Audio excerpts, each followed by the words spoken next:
মহাবাবু বলেছিলেন, হরের নাম হরের নাম হরের নাম কৈবলম কলৌ নাস্তে বা গতির অনাথ। হে কলির জীব, তোমরা হরিনাম ছাড়া এই দেহ দিয়ে হরিনাম না গাওয়া পর্যন্ত দেহ পাপ মুক্ত হবে না।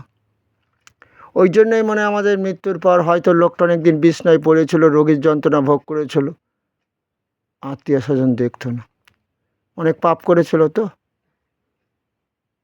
তাই আত্মীয় স্বজন না হলে কেন দেখবে না?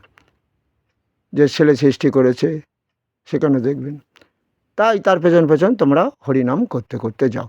হরে কৃষ্ণ আমি হরণ করব, হরে বলো কৃষ্ণ আমি পাপ। হরে রাম আমি হরণ করব, রাম বলো সমস্ত পাপ। এই যে শ্লোকটার মানে এটা বোঝাচ্ছে। কিন্তু সমস্যা হচ্ছে, যেটা গীতায় বলেছিলেন যে সর্বধর্মান পরিত্যাজ্য মামেকং শরণং ব্রজ অহম তাম সর্ব পাপে মোক্ষই স্বামীমাশুচ। সব ধর্ম ত্যাগ দাও, আমার ধর্ম পালন করো, আমি তোমাকে সমস্ত পাপ থেকে মুক্তও করে দেবো, দেহ দিয়ে সুখ পাবে, পাপমুক্ত দেহ, রোগ হবে না, শোক হবে না, সুস্থ দেহ লাভ করবে, মৃত্যুর পরও পিণ্ডের প্রয়োজন হবে না, তুমি আমার ওই দেহ মৃত্যুর পর আত্মা বৈকুণ্ঠ লাভ করবে।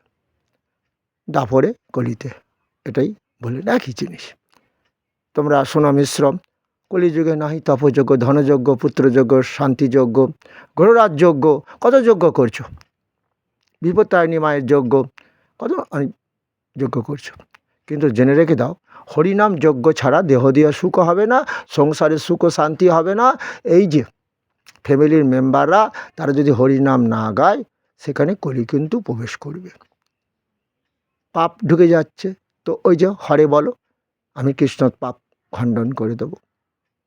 কিন্তু আমরা এক জায়গায় গণ্ডগোল কি হয়ে গেল, আজকে আমরা দেখতে পাই যে তুমি দেখো যে কেউ রামনারায়ণ, কেউ হরিবোল, কেউ অনুকূল ঠাকুরের শিষ্য, প্রভু জয় রাধে গোবিন্দ ইত্যাদি, কিন্তু তাদের মৃত্যুর পর এরা যাই বলুক, গ্রহণ করুক, মৃত্যুর পর কিন্তু ছেলে দেখছে দিব্য বৈষ্ণব সেজেছে, গলায় তুলসীর মালা পড়েছে, হরিনাম দিয়েছে, গীতা ভাগবত দিয়েছে। তাহলে যে বাবা কোনো দিন তুলসীর মালা গলায় পড়লো না, হরিনাম গাইলো না, গীতা ভাগবত শুনলো না, তাহলে ওই বাবার মৃত্যুর পর দেহতে নেই, আত্মা। আবার কি ছেলে পিণ্ড দিচ্ছে, তো মাছ দিচ্ছে, কাঁচা মাছ, কেন পেতনিরাই তো মাছ খায়, সত্যি কথা তো, কাঁচা মাছ খায়। কিন্তু এরা কত বোকা দেখো, বোকা নয়, ওদের জাগরণ হয়েছে, জাগরণের জন্য তো দরকার, কাউকে দরকার না। ওই যে তদ্দি পরিপাতনা পরিপোষণ সেবায়া উপদেক্ষান্তি তে জ্ঞানী না তত্ত্বদর্শী না। যার জ্ঞানের কথা জানা আছে, তত্ত্বজ্ঞানী ব্যক্তি, তাকে আশ্রয় করো, সেবা করো, করে তার কাছে জ্ঞানের কথা জেনে নাও।